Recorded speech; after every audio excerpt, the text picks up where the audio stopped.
Alors, qu'est-ce qu'il disait le président Kérékou? Quant à nous, observateurs au quotidien de l'évolution de ce que nous appelons communément quatrième pouvoir de notre armature institutionnelle, à savoir la presse et ses dérivés, il nous est loisible de reconnaître que le monde de l'audiovisuel et de la communication offre le triste spectacle d'une presse livrée à elle-même, incontrôlée et débridée. Les organes de presse naissant au gré des circonstances se déploient dans l'improvisation, vivent d'expédients et évoluent sans foi ni loi. En d'autres termes, la vocation, la formation et le talent ne sont généralement plus la caractéristique première des journalistes dont les pratiques à force de dérive et de dérapage s'écartent dangereusement du code d'éthique et de déontologie devant régir leur noble métier. Et je continue de le citer, le président Kérékou. Les repères ayant été perdus et les certitudes ébranlées, l'opinion est confuse et s'interroge sur la corruption, le chantage et l'affairisme qui gangrènent et pervertissent le monde de la presse. Dès lors, il n'est plus un secret pour personne que si la presse a perdu son âme par rapport à ses nobles objectifs, c'est en raison non seulement de l'amateurisme de bon nombre de ses acteurs, mais aussi et surtout du fait de son asservissement au pouvoir de l'argent. Il n'est de jour où nos jeunes mercenaires de la plume ne rivalisent d'imagination corrosive à travers de grosses manchettes vides de contenu, les titres à effet sensationnel et fantasmagorique, l'amplification de la rumeur des faits divers et des potins de quartier. Je m'en arrête là, parce que c'est le président Kérékou est d'habitude très long. Et là, on doit admettre qu'il ne nous a pas ratés. Est-ce que vous avez le sentiment que les mots M-A-U-X que dénonçait le président Kérékou publiquement dans un discours à la présidente de la République ont changé? Le contexte a muté. Les acteurs ont changé. Mais les mots sont demeurés les mêmes. On doit le reconnaître. Au lieu de guérir, chacun cherche sa petite guérison dans le mal de l'ensemble. Ce qui ne fait que endommager davantage l'état général. Donc c'est de ça qu'il s'agit. Quand on voit les titres siamois, la guérison c'est quoi? C'est la réécriture. C'est la réécriture, c'est pas celui qui commande. C'est une question de paresse professionnelle tout court. Celui qui commande, c'est pas à lui de vous écrire nos titres. C'est pas à lui de vous. En fait, on est à l'époque du journalisme 2.0 où le copier-coller est de règle. Et cette habitude de titres siamois qui remonte à bien longtemps, dans nos pratiques au niveau de la presse, a été davantage facilitée aujourd'hui par les technologies que nous avons. Insa écrit son papier, il envoie, on copie, on sélectionne, on copie et puis on colle.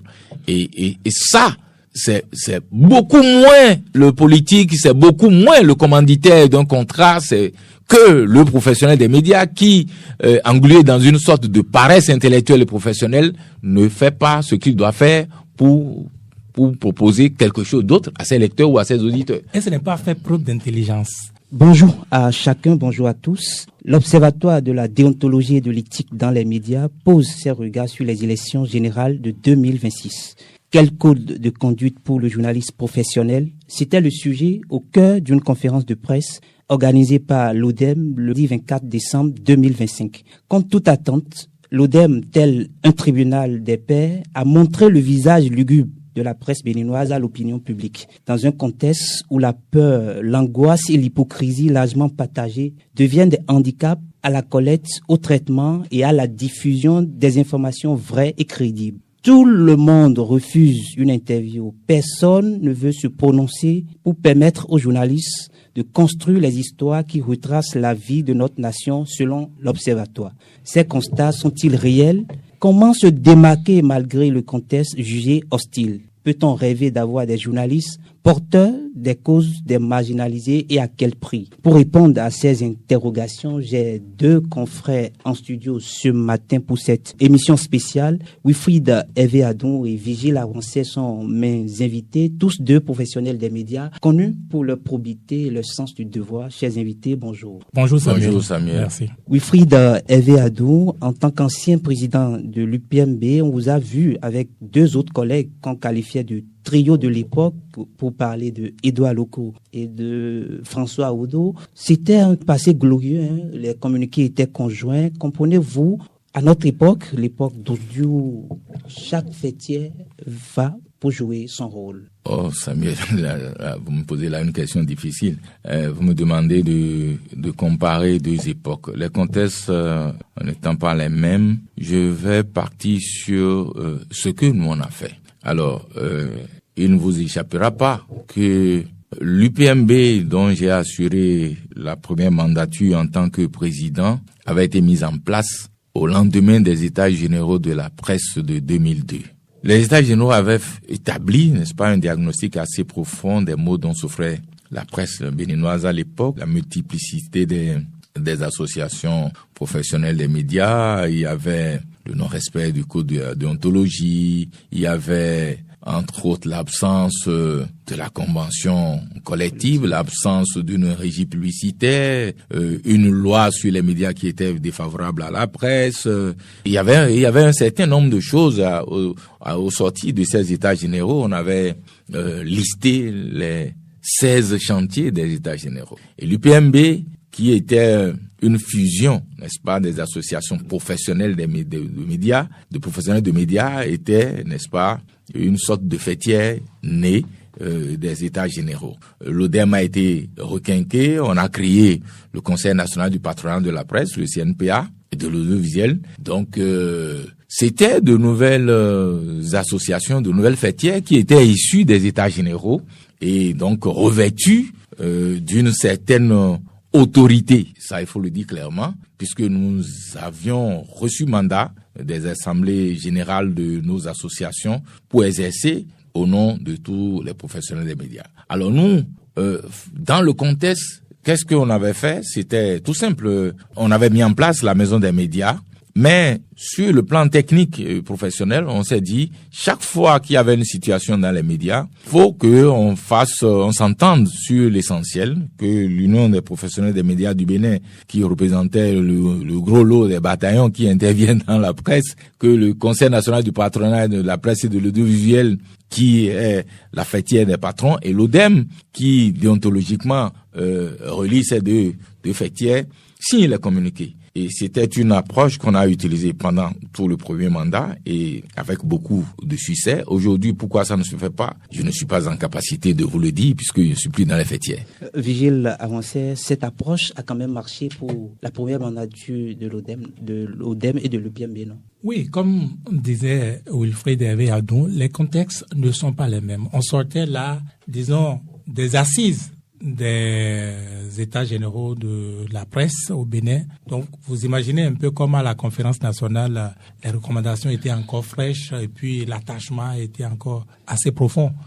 On peut juste regretter que peut-être qu'il n'y ait pas eu de suivi et surtout que ceux-là qui étaient les porteurs de ces missions-là à l'époque soient encore là et soient des acteurs principaux, demeurent aujourd'hui encore des acteurs principaux et que les médias soient dans cet état, que le métier soit dans cet état, c'est un peu comme si c'était un échec, carrément. Moi, j'aurais demandé, je ne suis pas en position, demander à Wilfried Hervé Adon de savoir si, ils sont satisfaits ou pourquoi ils n'ont pas préservé les états l'héritage généraux s'étaient faits pour ça. Si la première mandature, l'UPMB, CNPA, l'ODEM, qui étaient, on peut dire, des mandatures de transition pour déblayer le terrain. Est-ce que finalement c'était pour ça? Parce que il faut dire que la situation n'est pas du tout reluisante. Tout le monde s'entend là-dessus, tous les professionnels des médias là-dessus. Et ce n'est pas Wilfried Hervé Adon qui dira le contraire. Oui, Vigile, puisque vous avez pris la place de Samuel pour me poser une question, je vais répondre.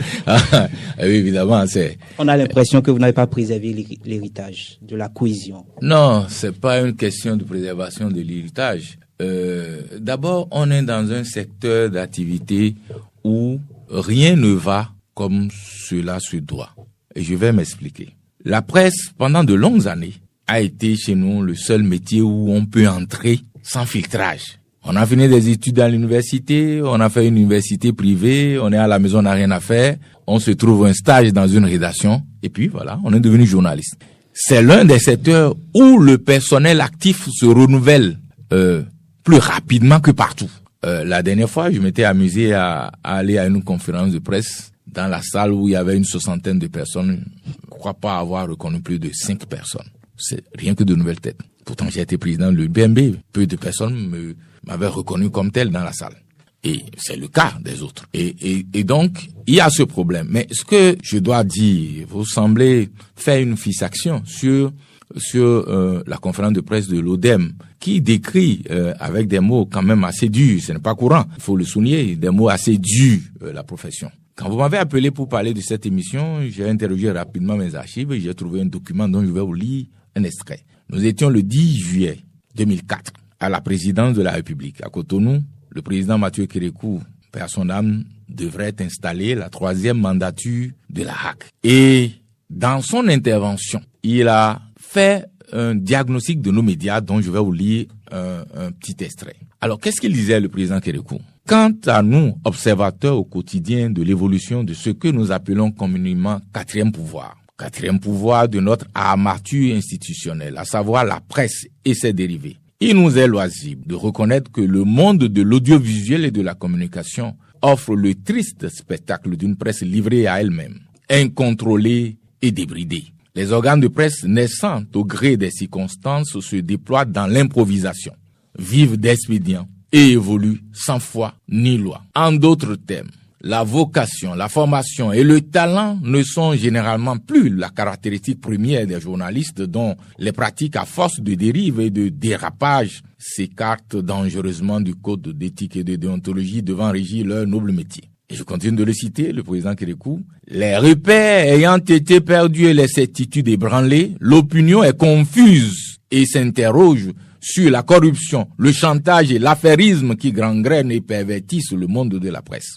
Dès lors, il n'est plus un secret pour personne que si la presse a perdu son âme par rapport à ses nobles objectifs, c'est en raison non seulement de l'amateurisme de bon nombre de ses acteurs, mais aussi et surtout du fait de son asservissement au pouvoir de l'argent. Il n'est de jour où nos jeunes mercenaires de la plume ne rivalisent d'imagination corrosive à travers de grosses manchettes vides de contenu, les titres à effet sensationnel et fantasmagorique, l'amplification de la rumeur des faits divers et des potins de quartier. Tenant compte de ces faits répréhensibles et prenant la mesure de ses responsabilités, l'État du Bénin a institué l'aide de l'État à la presse depuis 1997. Malheureusement, cette aide n'est pas gérée au mieux des intérêts de ses destinataires. Elle a été engloutie dans des actions improvisées et éparses, sans vision prospective, sans programme et sans objectif. Au lieu de favoriser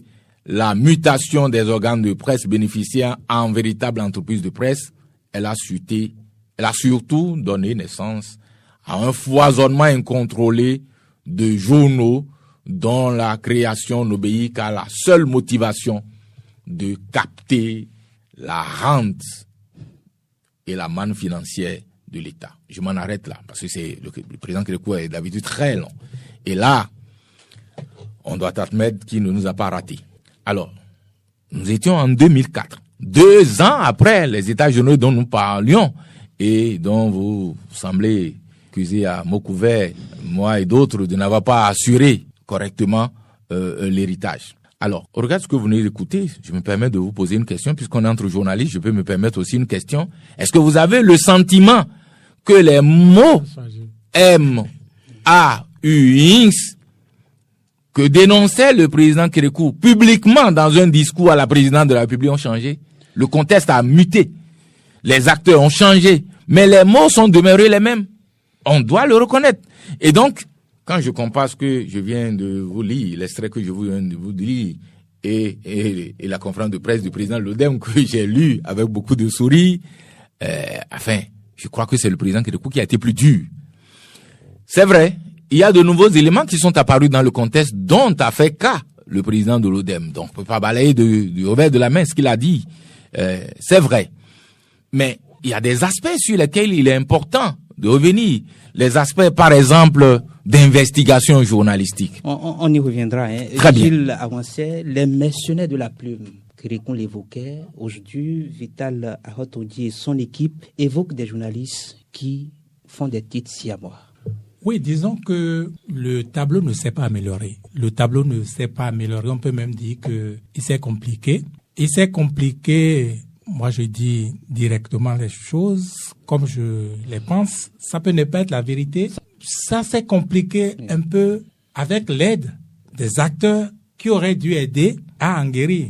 Nous, professionnels des médias principalement. Je globalise d'abord. Nous, professionnels des médias. Parce que c'est de nous qu'il s'agit d'abord. Si il faut sortir de cette situation qui ne plaît à personne, à commencer par nous-mêmes, professionnels des médias, mais c'est à nous de prendre conscience. Chacun de par sa position. Mais qu'est-ce que nous avons constaté? Nous avons constaté que, disons, cette précarité décrite par les uns et les autres, eh bien, les gens en ont fait, disons, un champ d'exploitation d'opportunités. Des gens en ont fait un champ d'exploitation d'opportunités pour eux-mêmes, en compliquant la situation.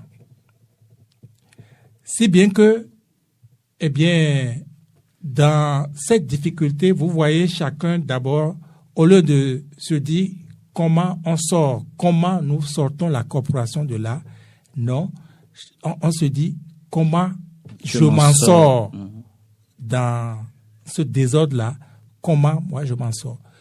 Et qu'est-ce que vous voyez comme résultat qui va s'accrocher à un politique pour pouvoir tirer les marrons du feu, qui va aller être exploité par un politique pour davantage, livrer les faiblesses de la corporation pour mieux l'achever.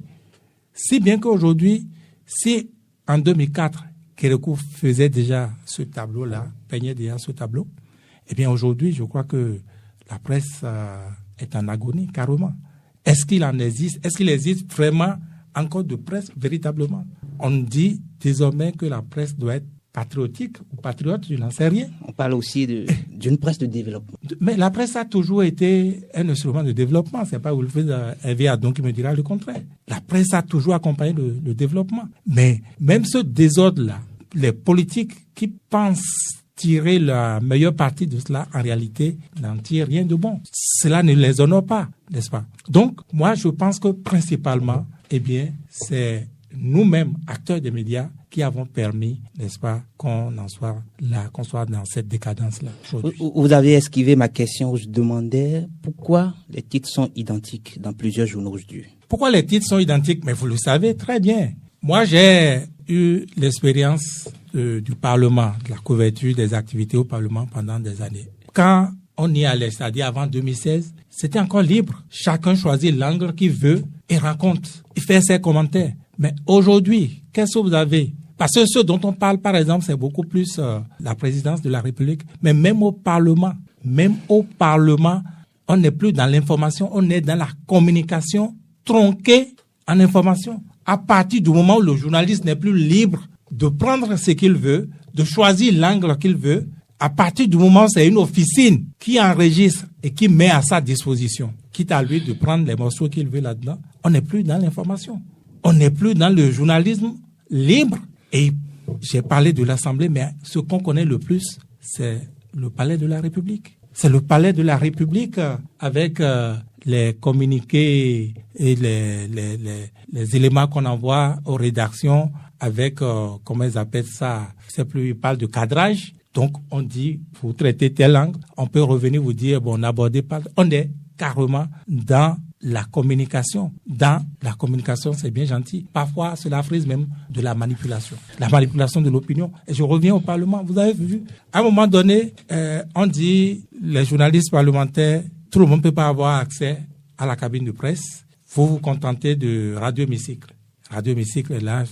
Mais à un moment donné, quand ils ont assis cette pratique-là, et que personne n'a rien dit, personne n'a bronché, et je dis encore une fois, nous, acteurs, on est médias. Oui, parce que les gens ne savent même pas, on ne communique même pas sur ces pratiques dégradantes de la profession. On ne communique même pas là-dessus. Donc, quand ils ont fait ça, cela ne leur a pas suffi. Ils ont dit, vous vous contentez de la radio hémicycle pour pouvoir faire vos relais.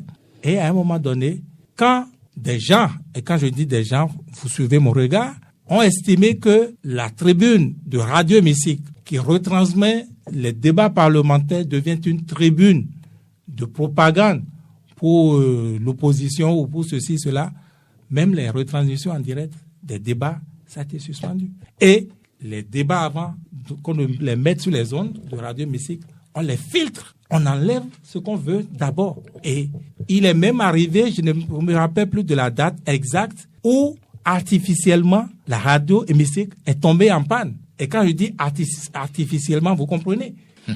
Vous êtes technicien à la radio hémicycle. Non, mais nous sommes journalistes et on est curieux de ça. Mais comment ça se fait Donc, artificiellement, la radio hémicycle est tombée en panne. Et après, on a appris qu'on a remis. Et c'est en ce moment que la pratique de plus du direct a commencé. Et si vous allez faire vos investigations, cherchez à savoir pourquoi Radio Hémicycle et Télé Hémicycle, qui étaient sur Canal+, on les a sautés. Je n'ai pas un autre thème. Du bouquet, simplement. Et cela, nous les vivons. Acteurs des médias, c'est nous d'abord. C'est nous qui savons, c'est nous qui sommes proches de cette dérive-là, qui devrions les dénoncer. Mais est-ce que, Vigile Avancer, quand on est en contrat avec ces institutions, est-ce qu'on a le courage? Est-ce qu'on peut avoir le courage de dire non à ces dérives? Ah si. Au risque je vais vous donner... mais c'est ça le métier. Je vais vous donner l'exemple de Cristal, puisque vous posez la question. Nous, on était tranquille, c'est vrai. On a travaillé pour construire une audience. Donc, l'Assemblée, le Parlement nous a fiché comme média avec lequel on peut composer. Donc, on nous a approchés pour dire on va couvrir les activités parlementaires contre le contrat qu'on distribuait à tous les médias. Moi, j'ai dit, je n'en veux pas, on n'en veut pas, parce que on connaît bien votre intention, c'est pour contrôler notre ligne éditoriale, pour changer notre ligne éditoriale, et ça, vous ne l'aurez pas. Donc, le confrère qui est dans la communication du Parlement, il a souri, il a dit non, que ce n'est pas ça, ça ne risque pas d'arriver, ce n'est pas leur intention. C'est un ami. Moi, je lui ai dit, OK, on va accepter alors, si vous êtes sûr, mais dans tous les cas, tout nous revient. Parce que cela ne nous oblige pas à tout avaler. Nous, on fera notre travail comme on a l'habitude de le faire. Si ça vous plaît, vous n'avez qu'à suspendre le contrat le mois venu. Donc, on a fait le travail. Et il n'y a pas eu d'incident.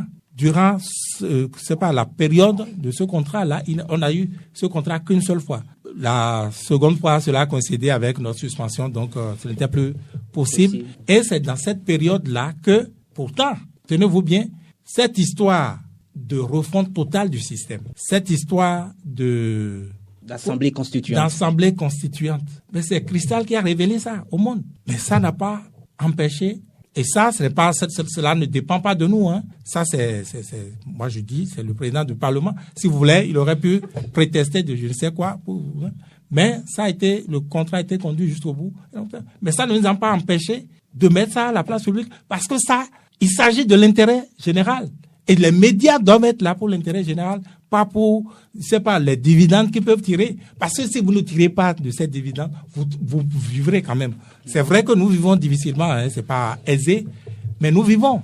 Nous sommes toujours là. Et je crois que les médias, les acteurs des médias, c'est un peu aussi ce rôle, c'est un peu de sacerdoce. C'est ça qu'on doit pouvoir comprendre. Et peut-être suis-je long, je ne sais pas, mais c'est pas le comportement à s'accrocher à de petits intérêts, de vrais petits intérêts, n'est-ce pas? Ce n'est pas ça qui va nous sauver la vie. Qu'est-ce que c'est? Ce que moi je vois aujourd'hui même, c'est ça qui maintient la presse dans cette précarité. Si on était, disons, tout le monde ne peut pas être indépendant, ne peut pas avoir, tous les médias peuvent être indépendants, mais un certain nombre, d'autonomie quand même, la presse en gardant son pouvoir, je crois que on aurait imposé plus de respect et plus de prix que ce à quoi on nous achète aujourd'hui. Wilfried Hervé, pourquoi les communiqués officiels sont autant repris sans vérification? D'abord, vous me permettez de revenir sur les éléments que Vigile a évoqués aussi longuement. Et je constate que mon cher ami Vigile est demeuré un idéaliste. J'étais comme lui, mais je suis guéri il y a bien longtemps. Moi, je suis réaliste. D'accord? Je suis très réaliste. Et je vais vous dire 2 ou 3 choses sur les éléments qu'il a évoqués. Il a parlé des journaux siamois, il a parlé des éléments de langage qui nous viennent d'ici par là. Il a parlé de l'arrimage des officines politiques à certaines rédactions, de la dénonciation des pratiques dégradantes qui sont en cours dans certaines structures, la faible séparation de l'information, de la publicité, de la communication et même de la manipulation. Et il a parlé des contrats de partenariat. Tous ces faits que vous dénoncez avec autant de verve Vigile ont toujours existé dans la presse béninoise et même dans toutes les presses. Et c'est pour cela que le code de déontologie a fixé des balises. Quand vous voulez faire de la publicité, le code vous oblige à préciser à vos lecteurs, à vos auditeurs, à vos téléspectateurs que ça, ce que nous vous proposons là, c'est de la publicité. Pour éviter les manipulations. Quand on a parlé des journaux siamois, je vous raconte une anecdote. Mais ça se fait au Bénin? Les journaux siamois. Non. Est-ce qu'on marque que ça, c'est plutôt venu d'une officine? Mais est-ce que ça, c'est la faute de ceux qui veulent faire de la communication? C'est la faute des professionnels. Mais c'est donc pas la même chose. C'est la faute des professionnels. dit que c'est d'abord les professionnels. C'est la faute des professionnels et ça, on doit le reconnaître. Je vous donne un exemple. Parlant de journaux siamois. À l'époque, j'étais président de l'UPMB, François Odo était président de l'ODEM, et on avait noté qu'un homme politique, dont je ne vous dirai pas le nom, avait entrepris de créer presque simultanément une demi-douzaine de quotidiens. Nous étions à la veille d'une élection, et donc il avait créé ces journaux électoraux à lui. Et les journaux électoraux étaient pilotés par des confrères qui étaient dans des rédactions, qui étaient des journalistes qui, du jour au lendemain, se sont vus propulsés directeurs de publication. Et c'est là qu'est apparue la pratique des titres siamois. Et on a vu que les titres de ces journaux dont je parle se ressemblent trait pour trait. Il est même arrivé un jour, on a vu une faute à la une d'un journal et qui a été multipliée à la une de tous les autres journaux, ce qui était le signe partant que les titres là étaient venus de la même source. Il y avait un seul et même inspirateur pour tous ces titres. Et nous, dans une tournée au sein des rédactions, c'était au niveau de l'UPMB, et on s'est rapproché, il dit mais je crois savoir que c'est un tel politicien qui quand même nourrit vos journaux, est-ce que ce ne serait pas bien pour vous, mieux pour vous, de mutualiser les moyens, de construire quelque chose de plus solide, de sortir 1 ou 2 journaux plutôt que 6, et de mieux payer les gars qui travaillent dans ces journaux.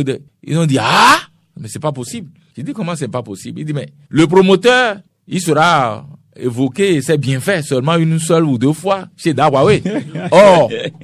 Or, si c'est 6 journaux, c'est 6 fois que Dawawe parlera de lui. Voilà en quel thème et de quelle manière ça fonctionne. Et quand ça fonctionne comme ça, est-ce que c'est la faute de ce politicien? Non, il a un objectif. Moi, je vais pas lui faire le procès de vouloir se rendre visible. Mais est-ce que les confrères qu'on a sollicités étaient obligés de se comporter comme c'est le cas? Je crois qu'on pouvait faire les choses différemment. C'était à eux de leur dire oui, monsieur, oui, on peut, mais voilà, on pourrait, etc. Mais si ces confrères ont des contraintes économiques. Donc, les confrères ont des contraintes économiques. Est-ce que c'est le problème du politicien qui les a sollicités? Quand on veut installer un journal, quand on veut installer un média, on s'assure qu'on est en capacité de le faire fonctionner plus ou moins. C'est difficile. Ce que je raconte, c'est très difficile. Mais on ne peut pas créer un journal qu'on veut rendre viable sur la durée en allant piocher des ressources dans les poches d'un politicien. Parce qu'à un certain moment, lui qui ne maîtrise pas le fonctionnement d'un média, il ne sait pas comment ça se gère un média, il sera épuisé.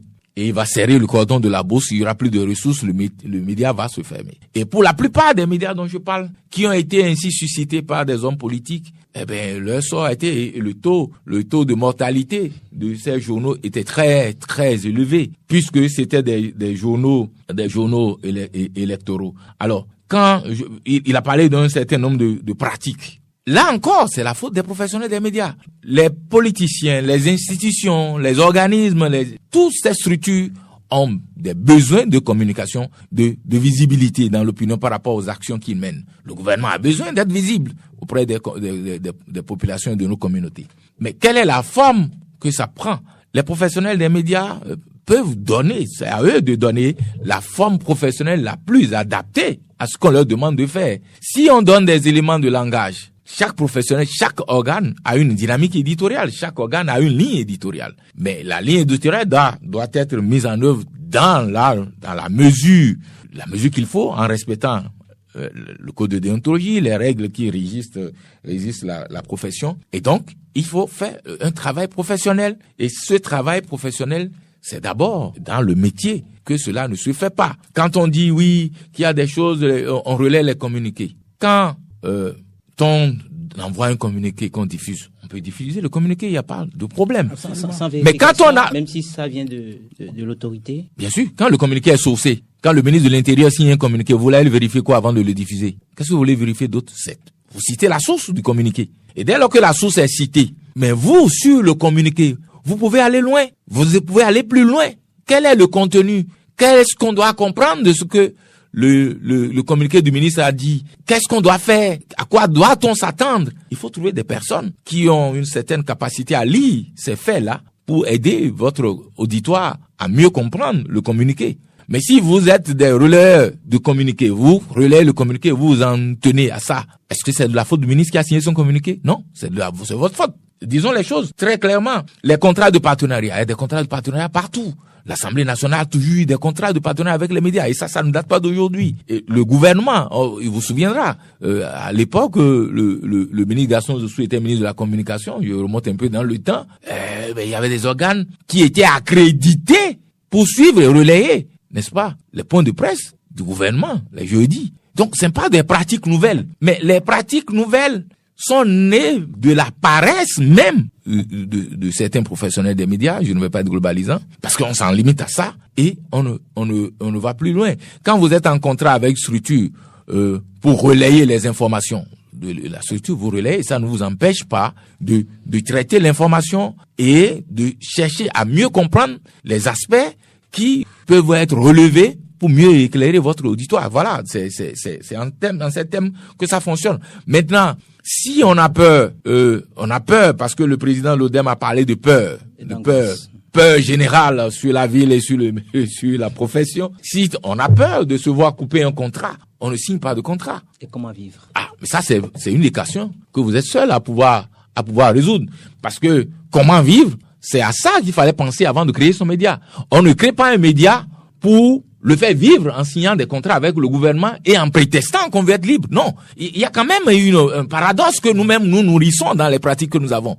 Bien sûr. Donc, si vous avez un contrat avec quelqu'un, moi, je travaille quelque part où on a des contrats avec des médias. Quand on a des contrats, je ne peux pas, moi, les contrats qu'on a avec ces médias, pour parler de développement communautaire, pour parler de cohésion sociale, pour parler de vivre ensemble au sein des communautés, pour parler de la gestion des conflits entre les communautés, entre agriculteurs et éleveurs, pour parler des pratiques endogènes en matière de résolution de conflits, pour parler de gestion de projets axés sur la gestion des conflits et autres. Mais il y a une feuille de route. D'accord? C'est des partenariats qui sont cadrés. Donc, vous n'allez pas prendre les ressources d'une structure où vous êtes censé parler de X, Y, Z et vous allez vous mettre à parler de ABC dans le contrat. Vous faites ce que le contrat que vous avez signé vous astreint à faire. Mais en dehors de ça, vous avez la liberté d'entreprendre d'autres choses, tout en respectant le partenaire que vous avez. Parce que le partenaire vous permet de payer vos factures et de faire fonctionner votre média. Vigile Avancé, nous avons observé une presse pauvre en investigation, remarque Lodem. Oui, vous me permettez de revenir sur ce qu'a dit Wilfried Hervé Adon pour dire, bon, finalement, on dit la même chose. Moi, je veux pas dire que la faute revient prioritairement aux politiques. J'ai dit que les autres ne font que profiter de la situation. J'ai envie de dire c'est presque normal. C'est d'abord aux acteurs principaux, aux concernés, de prendre conscience et de vouloir guérir d'abord. Je dis, au lieu de guérir, chacun cherche sa petite guérison dans le mal de l'ensemble. Ce qui ne fait que endommager davantage l'état général. Donc, c'est de ça qu'il s'agit. On dit la même chose. Je ne suis pas idéaliste. Je n'ai pas dit que on a dit non au contraire. J'ai dit au contraire qu'on a accepté, mais que on a posé un acte d'intérêt général qui aurait pu rompre le contrat, mais on n'en avait pas peur, justement. On n'en avait pas peur. Je suis entièrement d'accord avec lui. Et puis, quand on voit les titres siamois, la guérison, c'est quoi? C'est la réécriture. C'est la réécriture, c'est pas celui qui commande. C'est une question de paresse, voilà. Professionnelle tout celui court. qui commande, c'est pas à lui de vous écrire nos titres. C'est pas à lui de vous. Donc, ça, je suis d'accord. On dit la même chose. On dit la même chose. En fait, on est à l'époque du journalisme 2.0. où le copier-coller est de règle. Et cette habitude de titre siamois qui remonte à bien longtemps, dans nos pratiques au niveau de la presse, a été davantage facilitée aujourd'hui par les technologies que nous avons. Insa écrit son papier, il envoie, on copie, on sélectionne, on copie et puis on colle. Et ça, c'est beaucoup moins le politique, c'est beaucoup moins le commanditaire d'un contrat, c'est que le professionnel des médias qui, englué dans une sorte de paresse intellectuelle et professionnelle, ne fait pas ce qu'il doit faire pour proposer quelque chose d'autre à ses lecteurs ou à ses auditeurs. Et ce n'est pas fait preuve d'intelligence. Parce que il s'agit ici du marketing. À partir du moment où vous mettez tous les mêmes titres, le premier titre, le premier qui fait paraître son journal, ça va. Mais après, les autres, on dit ce sont des copieurs. Ce sont des copieurs, on ne lit plus. Le premier, il peut vendre. Donc, voilà, c'est un problème professionnel, d'abord. Maintenant, pour en venir à l'investigation telle que vous demandez, oui, je suis d'accord avec vous que les médias au Bénin sont de plus en plus pauvres en investigation. Je prends encore une fois Wilfred Hervé Adon à témoin. Il est rodé dans l'investigation journalistique. Il ne me dira pas que les contextes sont les mêmes aujourd'hui et hier. Quand vous prenez hier, il n'y avait pas, par exemple, le code du numérique, aussi facilement évoqué aujourd'hui pour jeter quelqu'un en prison, prétextant d'avoir été coulé émotionnellement. Je ne sais pas, ils ont une expression là. Détresse émotionnelle. Détresse émotionnelle. En te lisant qu'ils ont eu de détresse émotionnelle parce qu'ils vous ont lu sur, Internet. Quand on laisse tomber le côté légal, le côté politique, c'est pas négligé. Le contexte de peur généralisée dans le pays, ce n'est pas négligé. Parce que le journaliste, avant d'être journaliste, il est un homme. Il est un enfant issu d'un père, d'une mère. Il a des frères, il a des sœurs, il a des cousins. Il a des amis, il a les enfants de leurs amis. Comme par hasard, ce matin, il y a un ami qui m'a appelé. Il m'a appelé et me dit, je t'avais appelé l'autre fois parce que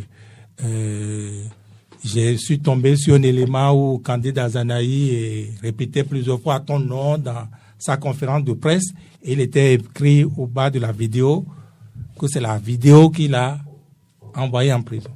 Je dis, mais moi je suis étonné. Cette sortie, Kandé Dazanaï l'a faite, il a plus de 2 ans.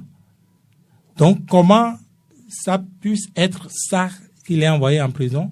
Et on dit, si on évoque mon nom, ça va donner idée aux autres de dire, il faut aller le chercher, il faut aller aussi chercher le journaliste.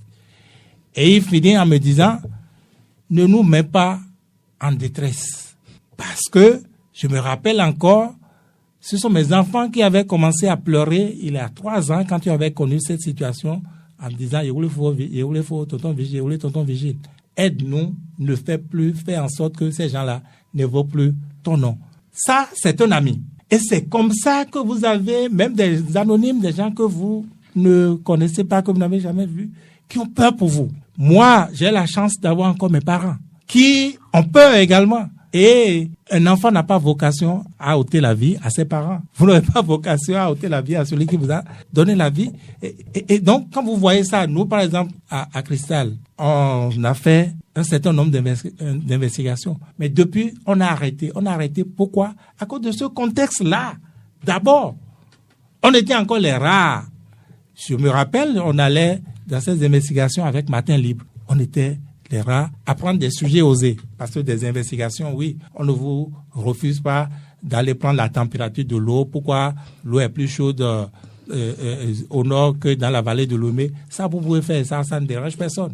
Mais les sujets d'intérêt public qui pourraient déranger les auteurs, on ne vous laisse pas faire. Même si on ne vous dit rien, n'est-ce pas? Vous savez que vous êtes tout le temps en souci. vous êtes tout le temps en sursis. Et ce qui est plus dur là-dedans, c'est que vous êtes les seuls à oser. Quand vous êtes seul à oser, vous devenez la proie. Vous êtes plus exposé. C'est ça, justement. Nous, on a envie de continuer dans des investigations. Et c'est pas les sujets qui manquent, au contraire. Mais le contexte faisant, vous dites, si on ne prend pas conscience pour changer un tout petit peu les choses, eh bien, vous allez finir martyr gratuit. Et en tout cas, moi, je n'ai pas envie de finir martyr gratuit. Donc, il faut y aller, mais il faut y aller aussi avec intelligence. Wilfried Verdoux, qu'est-ce qui empêche aujourd'hui l'investigation en profondeur? Bon, je crois, Samuel, que parfois j'ai le sentiment que nous jouons beaucoup à nous faire peur nous-mêmes. D'accord. L'investigation journalistique est un genre parmi tant d'autres qui sont privilégiés dans notre métier, mais de tout temps. L'investigation journalistique a été le talon d'Achille de la presse béninoise. Et ça, sans vilain jeu de mots, c'est notre talon d'Achille, il faut le reconnaître. C'est d'autant plus une faiblesse dans la presse béninoise que, à une certaine époque, on a dû solliciter l'appui et le partenariat d'un certain nombre de PTF, partenaires techniques et financiers, comme la Danida à l'époque, comme l'ambassade du Royaume des Pays-Bas, pour éditer des ouvrages sur l'investigation journalistique. L'ODEM l'a fait. Nous avions une association à l'époque, l'association de recherche et d'appui aux médias RAM, qui l'a fait aussi, en éditant par exemple le guide du journaliste d'investigation en milieu rural. Et il y avait la Danida qui a financé pour l'ODEM une mission pilotée à l'époque, je crois, par Georges Hamelon sur l'investigation journalistique. Donc, ce constat, ça ne vient pas, c'est pas de maintenant que ça date. Mais qu'est-ce qui a changé? Ce qui a changé, c'est que quelques personnes se sont essayées à l'investigation journalistique. Et d'abord, je dois dire que l'investigation journalistique dans une rédaction, ça coûte cher. Et nos rédactions n'ont pas toujours beaucoup de moyens. L'enquête journalistique, ça coûte cher et ça prend du temps. Et le patron de presse se dit, mais attends, je le recrute, il se met sur une enquête pendant 2 semaines, il ne fait que ça et je le paie juste pour une enquête, c'est pas rentable. Deuxièmement, l'enquête journalistique, normalement, dans les contextes où il faut, notamment dans les contextes démocratiques où nous sommes, normalement, devrait permettre aux décideurs de faire bouger les lignes. Je crois que nous, on a fait une enquête à une époque sur le pain. D'accord? Le pain qui, chez nous, contiendrait des substances cancérigènes. Et cela a servi de prétexte à un député pour poser une question orale au gouvernement à l'Assemblée nationale. Voilà ce à quoi ça sert l'enquête journalistique. Et quand c'est fait ainsi, ça valorise le travail du journaliste et ça le conforte dans ce qu'il fait. Mais le problème que nous avons, il y a eu des enquêtes, des gens qui tentent de faire des enquêtes. Mais en faisant des enquêtes, ce qu'il faut privilégier, c'est le principe du contradictoire. C'est essentiel. Parce que quand vous ne privilégiez pas le principe du contradictoire, que vous faites une enquête et que vous la publiez sans précaution, vous pouvez, nous sommes en radio, publier une enquête sous la forme d'une série pour dire voilà, on a commencé cette enquête, aujourd'hui je vous propose d'écouter un tel acteur, demain dans notre édition de temps, vous suivrez l'autre acteur. Parce que quand vous ne le faites pas comme ça, vous êtes sujet à des contradictions, vous êtes sujet à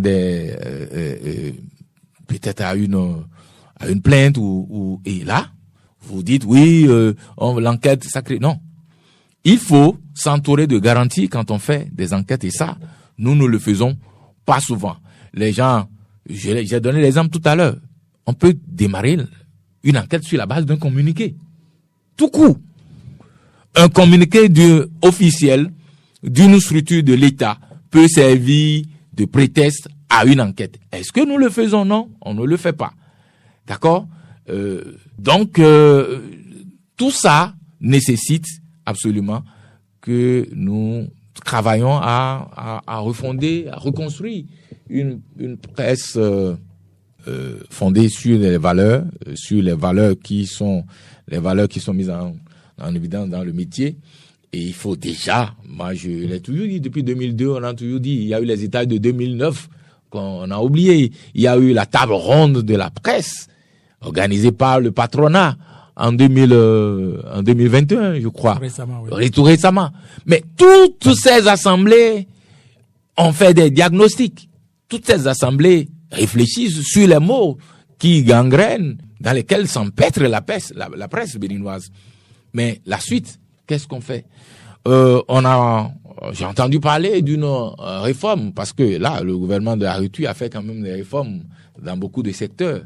Et personnellement, je m'attendais un peu à ce qu'une réforme du secteur de la presse soit engagée. L'ODEM Larac est peut-être là-dessus. On nous a parlé d'un document qui a été élaboré, les professionnels des médias y ont été associés. J'ai été moi-même consulté à travers un document qui m'a été envoyé par Larac, que j'ai rempli, j'ai retourné. Mais depuis, est-ce que cette réforme va se faire? Parce que je suis fondamentalement convaincu qu'en l'état actuel des choses, on ne peut rien espérer de vraiment positif de notre presse si on ne fait pas le ménage. Ça, c'est ma lecture des choses. Il faut faire le ménage. Il faut faire le ménage pour dégager du métier ceux qui sont là en attendant mieux. Il faut dégager du métier ceux qui sont là parce qu'ils n'ont pas autre chose à faire. Il faut dégager du métier ceux qui sont là et qui ont des pratiques de gangsters. Parce que faire chanter un politicien, faire chanter un acteur économique, faire chanter quelqu'un pour écrire des articles contre lui, ça c'est des méthodes de mafieux. Et ces mafieux, normalement, dans notre métier, n'ont pas leur place. Et je crois que le président Lodem a dit un peu tout ça. Donc il faut faire le ménage. Il faut faire un grand ménage. Et personnellement, de la HAC, j'attends que ce ménage soit fait et que les professionnels des médias, les faits tiers aussi jouent leur rôle. Parce que je sens quand même, je ne suis pas bien fondé à dire des choses comme ça parce qu'on me dira, oui, il est en train de critiquer ses successeurs, etc. Mais il faut observer que les faits tiers au niveau de la presse sont devenus quand même un peu transparentes. Elles sont là. À l'exception de l'ODEM, peut-être. À l'exception de l'ODEM. L'ODEM, j'ai beaucoup apprécié la prise de parole du président de l'ODEM. J'ai dit, Enfin. Parce qu'on finira par dire qu'il n'y a personne. Heureusement qu'ils ont dit quelque chose, donc on peut estimer qu'il y a quelqu'un. Mais les faits tiers, de mon point de vue, les faits tiers sont transparentes. Ça ne fera pas plaisir à grand monde ce que je dis. Ben, il faut bien quand même qu'on le dise. Les faits tiers sont transparentes. Si on s'amuse à faire une petite comparaison du temps où nous on était à la tête des faits tiers, on peut dire que les faits tiers sont transparentes. Si les professionnels des médias naguent parfois les faits tiers, les sanctions de l'ODEM aujourd'hui ne sont pas dissuasives. À l'époque, c'est une très bonne question. Vous savez, après l'avènement du renouveau démocratique avec la floraison des médias qui sont apparus, on a eu la mise en place des organes de régulation des médias au niveau institutionnel, la HACN, et vous verrez ça dans tous les pays presque francophones qui ont emboîté le pas du Bénin sur les sentiers de la conférence nationale. Mais après cette vague-là, il y a eu la naissance des organes d'autorégulation des médias. Donc, l'ODEM, l'OTM au Togo, ainsi de suite au Tchad, en Côte d'Ivoire, au Sénégal et tout ça. Et on s'est rendu compte, parce que là aussi, c'est pour vous dire que le constat que vous faites ne date pas d'hier. Là aussi, on s'est rendu compte que les professionnels des médias ont commencé par banaliser les interventions des organes d'autorégulation, qui sont quand même nos tribunaux internes, c'est le tribunal des pairs, comme on le dit. Donc l'ODEM sort un communiqué, somme un organe de corriger une erreur dans un papier qui a été publié. L'organe ne s'exécute pas. Ça ne date pas d'aujourd'hui. Et il y a eu des présidents à la tête de l'ODEM, Jérôme Diakoubadou, Edouard Loko, il y a eu des gens comme Georges Amelon, je crois vice-président à l'ODEM, il y a eu ensuite il y avait François Oudo, Michel Tchanou et tout ce beau monde-là. Et on s'est rendu compte que les communiqués et les interpellations de l'ODEM passaient pour de la gnognotte. Et à partir de cet instant, il avait été mis en place des dispositifs pour contraindre. Et c'est là qu'est apparue la co-régulation. La co-régulation entre la HAC, il y a encore des traces, les séquelles de la co-régulation. Aujourd'hui, on parle de certificat déontologique. Quand on veut aller à la HAC et qu'on est professionnel des médias, il faut que l'ODEM signe que le gars a fait un certain nombre de choses. Et la co-régulation, je ne sais pas comment ça fonctionne aujourd'hui. Si les gens, au niveau du métier, ne respectent plus les interpellations de l'ODEM, il y a des moyens. Et je n'apprends rien à personne. Les confrères qui sont à la HAC, ils sont nombreux. Et je me suis amusé la dernière fois à dire que à la HAC, il y a un concentré d'anciens présidents de l'ODEM. Edouard Loko, président de la HAC, fut président de l'ODEM. François Odo, secrétaire général de la HAC, fut président de l'ODEM. Michel Tchanou, qui est, je crois, chargé de mission et conseiller du président de la HAC, a été président de l'ODEM. Et donc, ces outils, c'est pas moi de leur enseigner, ils savent ces choses-là. Et comment faire en sorte pour redonner du poil de la bête à notre ODEM, pour que l'ODEM soit respecté, et que quand même, parce que, croyez-moi, il y a beaucoup de personnes qui disent oui, on contraint les journalistes, les médias ne sont pas liés, etc. Retenez une chose, il n'y a aucun métier nulle part sans règles. Et notre métier a des règles. Et si nous nous refusons de les respecter, on ne va pas se plaindre des déviances que nous observons. Si chacun, dans sa rédaction, définit les règles qui lui sont propres, d'accord? Mais après, on constate que, attends, la profession va à volo et que rien ne va. Donc, il va falloir, comme le président de l'ODEM avait dit, et moi, je l'attends sur ce point, remettre l'église au centre du village. Le président de la HAC, plutôt. De la HAC, pardon. Remettre l'église au sein du centre du village. Donc, on attend de voir. Il faut, faire le ménage. Deuxièmement, professionnaliser notre métier. Troisièmement, et renouveler, n'est-ce pas, les principes et les pratiques de la co-régulation pour faire en sorte que, quand même, ceux qui ont choisi d'être dans le métier et d'en vivre puissent honnêtement le pratiquer et s'en sortir. Vigile avancé, est-ce que le mot de désignation des représentants des professionnels des médias au sein de ces fêtiers ne fait pas que les gens n'ont plus confiance à l'ODEM, à l'UPMB et à d'autres clics?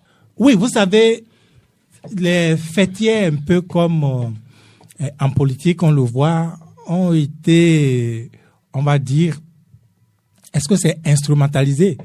Les mots de désignation, pour parler de ça, les gens ne se retrouvant pas dans ces associations, même moi, je m'intéresse moins aux associations parce que, de manière pratique, je ne vois pas leur utilité. De manière pratique, figurez-vous que sur, disons, des événements sensibles, c'est vrai, moi j'en ai bénéficié, ils sont incapables même de prendre un simple communiqué. Alors qu'ils ont des groupes WhatsApp où on peut demander au secrétaire général, fais-nous un jet de communiqué et on va amender dans le groupe et puis on le sort. Et je dis bien le communiqué, le simple communiqué, on préfère laisser l'extérieur qui est plus préoccupé par la vie des médias, la vie des acteurs des médias, que les soi-disant associations que nous avons dans le pays. C'est ça. Donc dans ça, comment vous voulez que les professionnels s'intéressent à ces associations-là si rien ne change? Les gens ne veulent même pas savoir c'est quoi leur mode de désignation, tout le reste, avant de parler de cotisation ou ceci, cela. Parce qu'on vous répond, on ne les voit pas. Encore que les cotisations n'ont pas été toujours une pratique bien acceptée des professionnels des médias. Hein. Voilà. Ça, je peux en parler. Exactement. Ça, je peux en parler. Exactement. Et puis, regardez, au moins nous faisons cette émission. Mais quand l'UPMB, ou du moins l'ODEM, a fait sa sortie, il reste le service après-vente, Wilfred Herviadou. Mais qui va assurer le service après-vente? De qui parle-t-on? Qui a intérêt à ce que les choses changent? Mais vous en avez vu combien de journaux en fait une préoccupation le lendemain, mettre ce sujet-là à la une de leurs journaux. Combien de médias ont fait des débats, ceci, cela, comment les choses changent, comment Les cordonniers peuvent être aussi mal chaussés. Oui, qu'on soit mal chaussé, ça peut passer. Mais qu'on n'ait pratiquement pas de chaussures, c'est ahurissant. Voyez-vous? Et c'est ça, notre métier. Donc, quand c'est comme ça, pour s'intéresser aux associations, il faut savoir d'abord à quoi elles servent elles-mêmes. Vous préconisez la dissolution de toutes les... Non, je ne préconise rien. Je préconise que chacun prenne conscience de ce qu'on vit déjà. Je préconise que chacun sache qu'il est solution en partie de ce dont on parle. Je préconise que chacun sache que la solution ne viendrait pas de ces professionnels des médias qui aujourd'hui sont ailleurs sur d'autres terrains qui sont parfois même antinomiques. Ils sont dans le rang. Pour dire... Non, ça c'est vous parler d'autres choses. Qui sont antinomiques même de l'exercice du métier.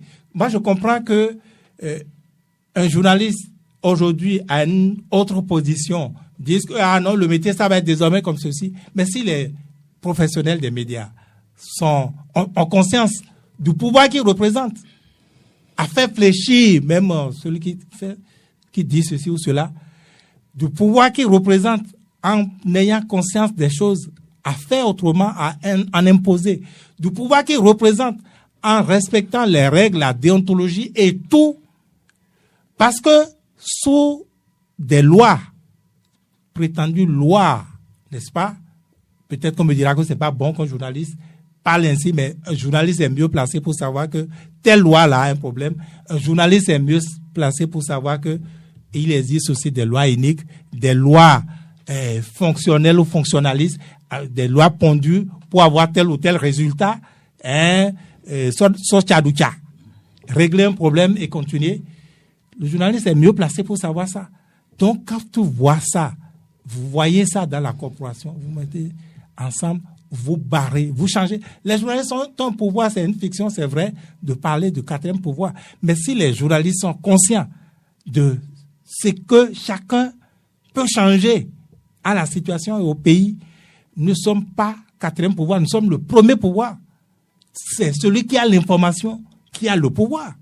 C'est cela. Donc, voilà ce que je préconise, qu'on puisse prendre conscience. Ça va être difficile dans un environnement, comment dire, précaire, hostile, où les gens sont désintéressés par le métier. Ça va être difficile, mais je dis que ce n'est pas impossible. Wilfried Hervé-Addo, on quitte l'ODEM pour la Haute Autorité de l'Audiovisuel et de la Communication qui sort une décision qui demande désormais aux médias, ou quand même impose clairement à tous les médias de relayer sans délai ni altération les messages déclarés d'intérêt public. Est-ce que les médias ne jouaient pas ce rôle? Si la HAC en est venue à prendre cette décision, c'est sans doute qu'elle estime que les médias ne jouent pas suffisamment ce rôle, ou alors que tous les médias ne jouent pas leur rôle. Et je crois que là également, il faut pas occulter le contexte dans lequel nous sommes, le contexte qui est celui d'après 7 décembre, le contexte qui est celui du Bénin à la porte de l'AES, le contexte qui est celui du Bénin, aujourd'hui, disons les choses, clairement entouré de voisins hostiles. Et dans ce contexte-là, la Autorité de l'Audiovisuel et de la Communication, qui est une institution de l'État, a dans son cahier de charge un certain nombre de rôles à jouer. Et il ne vous échappera pas que déjà dans la convention, je crois que c'est dans la loi organique, je n'ai pas l'article précisément en tête, c'est dans la loi organique de la HAC qu'elle a dans ses prérogatives, ou plutôt que les médias ont dans leurs prérogatives, dans la convention qu'on signe avec les médias traditionnels, les médias audiovisuels et tous les autres médias, qu'ils ont l'obligation de diffuser les informations d'intérêt général. D'accord. Quand, par exemple, il y a des événements inattendus qui menacent, par exemple, la sécurité des citoyens, dans une zone ou dans une région, on peut envoyer un communiqué. Cela suppose que le média diffuse le communiqué et n'est pas en droit d'en attendre rétribution de la part de quiconque. C'est ce que ça veut dire. Et quand il y a une épidémie de je ne sais quelle maladie qui frappe notre pays et que le ministère de la Santé envoie un communiqué pour alerter les communautés de notre pays pour dire adopter tel comportement, adopter tel comportement, on peut considérer que c'est un message d'intérêt général et que ce message n'est pas forcément à payer par l'institution émettrice. Et quand nous sommes dans un contexte où le pays peut être l'objet d'attaques de l'extérieur, on peut prendre ces mesures-là, parce que c'est de la responsabilité de l'État de prendre ces mesures. Et moi, je suis pas de ceux qui pensent qu'on peut utiliser des médias pour faire la promotion de pays étrangers comme son propre pays. Il y a que chez nous, au Bénin, qu'on peut voir des trucs comme ça. D'accord? Donc, c'est pas normal. Enfin, de mon point de vue, vous verrez aux États-Unis, quand on parle du Patriot Act, quand les États-Unis sont en guerre, vous ne verrez aucun journaliste. Mais alors là, aucun journaliste fait la promotion de l'État, que pourtant les États-Unis vont attaquer un État, mais on considère dans les médias que les États-Unis ou les soldats américains sont en guerre dans le monde pour la promotion de la démocratie, pour la préservation des intérêts des citoyens américains. Et donc, aucun journaliste ne prend un micro ou sa plume pour trouver du tort aux soldats américains ou au gouvernement américain sur le théâtre d'une guerre.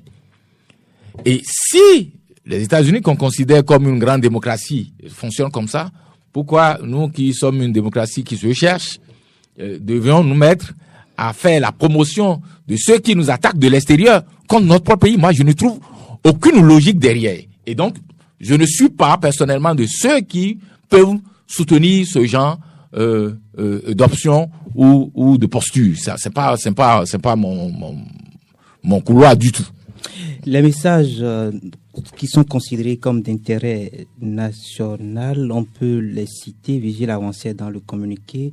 On parle de la sauvegarde de l'ordre constitutionnel et de la paix sociale, la défense de l'intégrité territoriale, la protection de la santé publique, la préservation de l'environnement et la sécurité des personnes et des biens.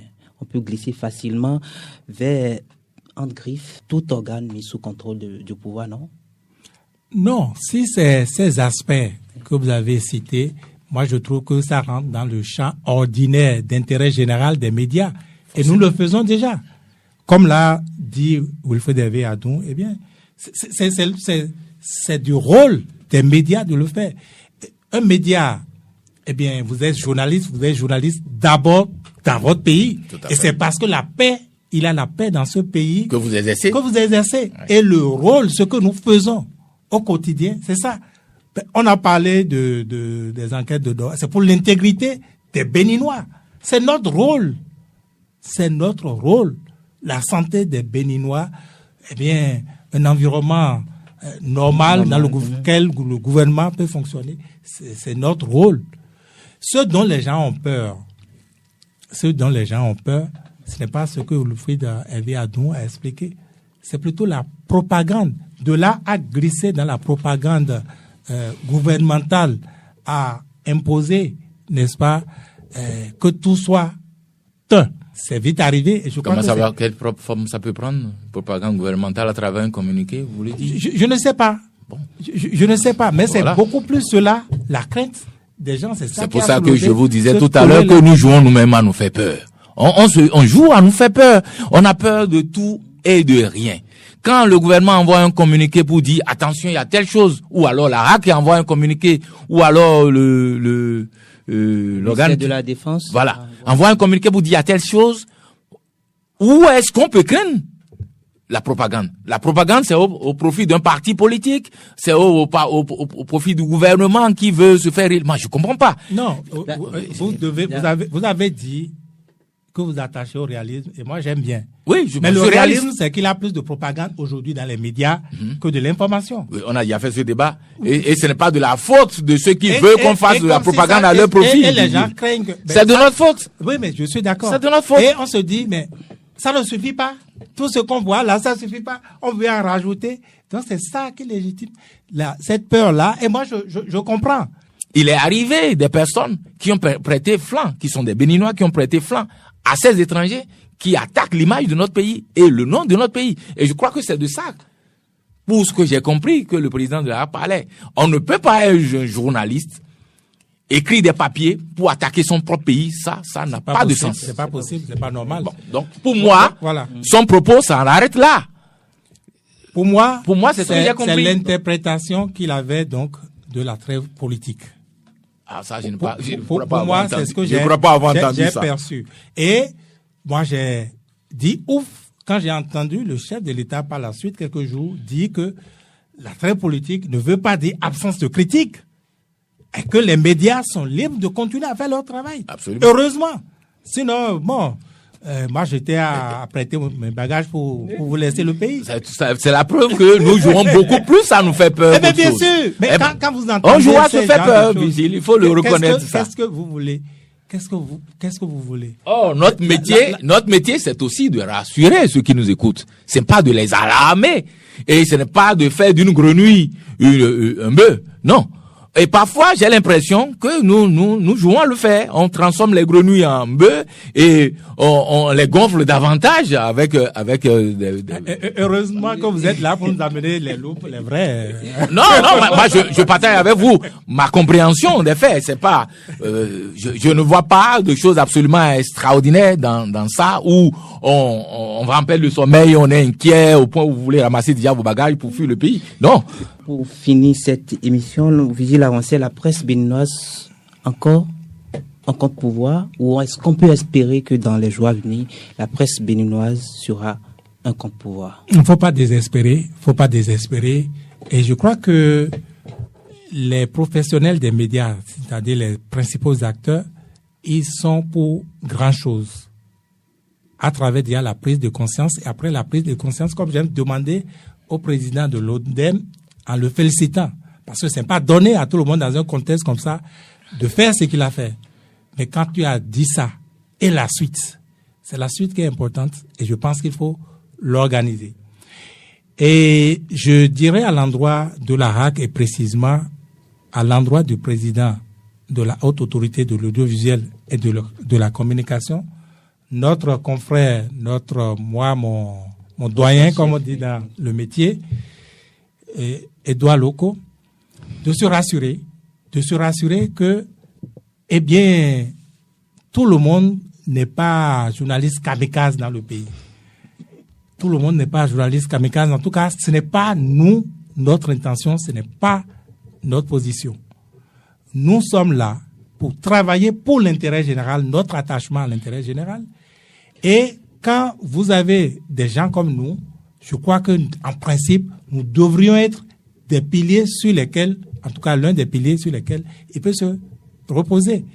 Et puis arriver, comme dans cette émission, Wilfried Hervé Adoum a clarifié un certain nombre de choses, qu'on comprenne mal, mais ce n'est jamais dans l'intention de nuire ou de faire quoi que ce soit.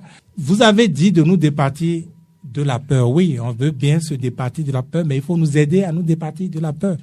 Parce que si on fonctionne tel que il faut craindre, jusqu'à craindre, n'est-ce pas, les instances de régulation, n'est-ce pas, dans ce contexte-là, je crois que même en voulant bien faire, on risque de mal faire. Donc, il faut qu'il y ait plus de dialogue et non de gendarmes qui tirent l'église au milieu du village.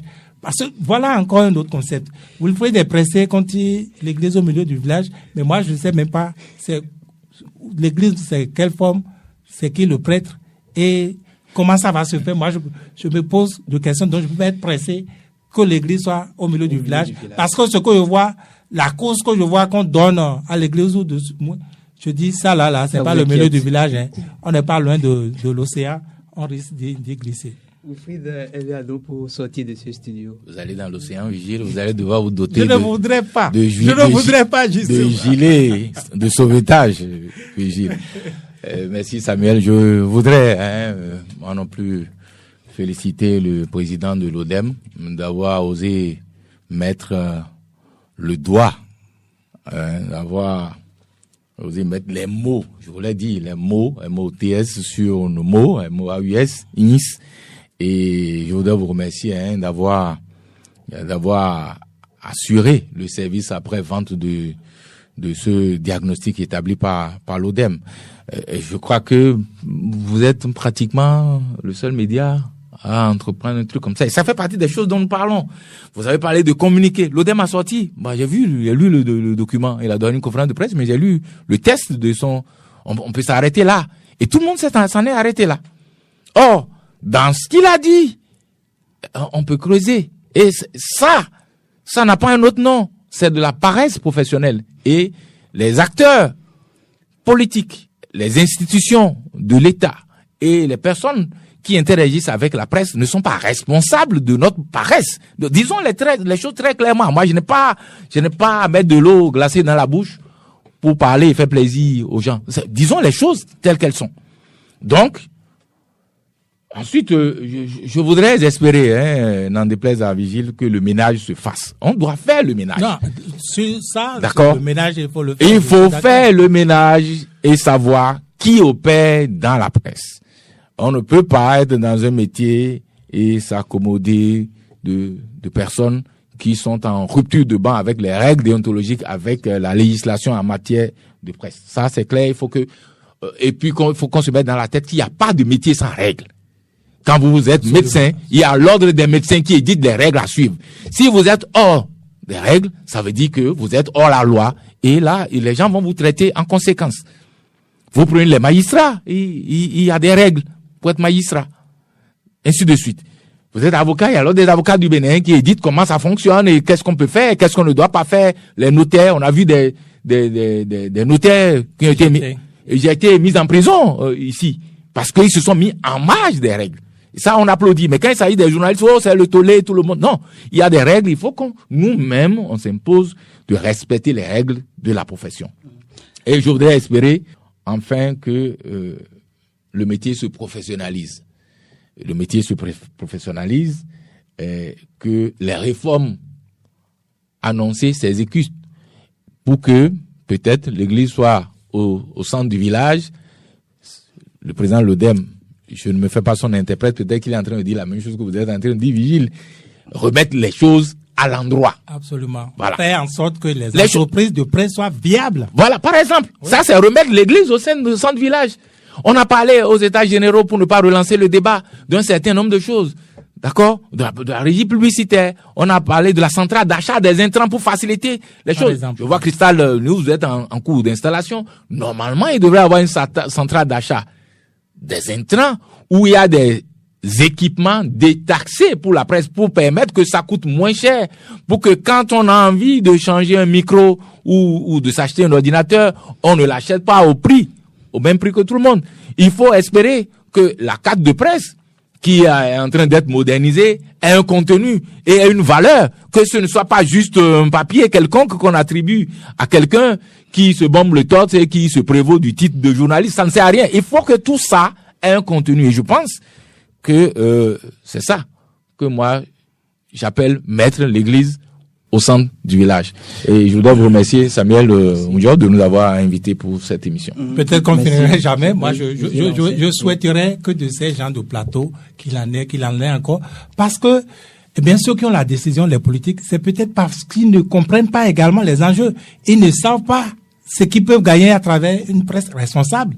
Pour eux, une presse en bonne santé, c'est eux qui sont malades, finalement. Merci à vous, Vigile Avancé. Vous êtes le directeur de l'information de Cristal News.